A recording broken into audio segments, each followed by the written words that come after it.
ආදරණීය දුවේ පුතේ අම්මේ තාත්තේ මම යන්නම් සතුටින් වෛද්‍යවරයෙක්ගේ සමුගෙනි.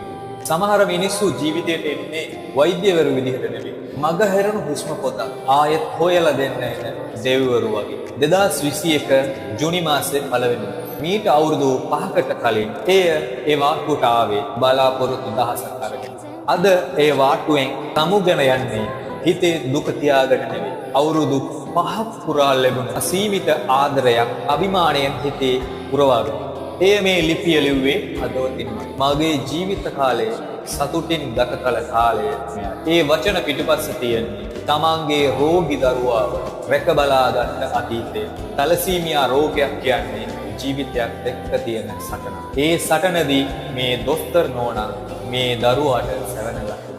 විශේෂයෙන් විදේශීය කණ්ඩායම් රැසක් පවා එම වාටුවට ගෙන්වා විවිධාකාර වැඩසටහන් අපේ දරුවන්ට ලබා දුන්නා. ඒක රස්සාවට එහා ගිය මනුස්සකම. ඒ වාටුවේ හිටියේ දොස්තර කෙනෙක් විදිහට නෙවෙයි.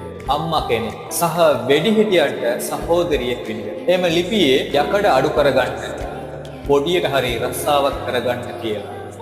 දරුවන්ට අවවාද කරේ දරුවාගේ අනාගතය සහ එයාගේ ආදරය. අද මාගේ දරුවාටත් අවුරුදු 5ක් සම්පූර්ණයි. හරියටම මේ දොස්තර නෝනාගේ සේවා කාලට සමානයි. මගේ දරුවා අද ජීවත් වෙලා ඉන්නේ ඒ වගේ දිරිය ගැහැණියගේ සහය සහ දෙවිවරුන්ගේ ආශිර්වාදය නිසා. අද ඒ යන්නේ සතුටින්.